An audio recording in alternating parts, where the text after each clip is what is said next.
anigoo ku hadlaya magaca caylada Safeetismo waxaan marka hore u mahad celinayaa dhammaan ummadii Soomaaliyeed ee ka dareenaysay dhacdadii foosha xun lahayd ee lagula kacay fanaanada Safeetismo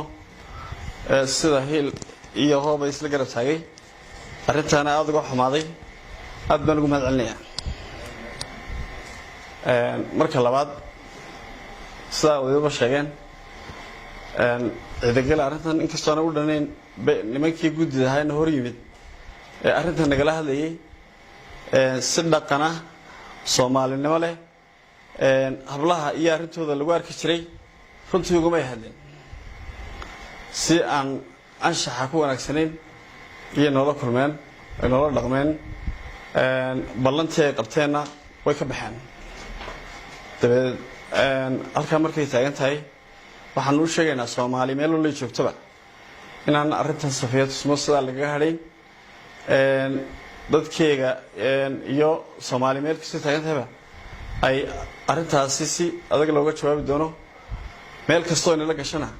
aan ka daba tagi doono ilaa xaqeedii iyo meel ka dhacadeedii iyo magacbiintii lagu sameeyay falkii foosha xumaa cidii geysatay ilaa iraalgelin ka baxnayaan عدك قولي الله يداو kuma oranin waa inaan gumeed eragay fiicnayni waxaan idhi astaantii gubtiyo aynigii ma leh Shaafi Cishqi magaalada Hargeysa caasimadda Somaliland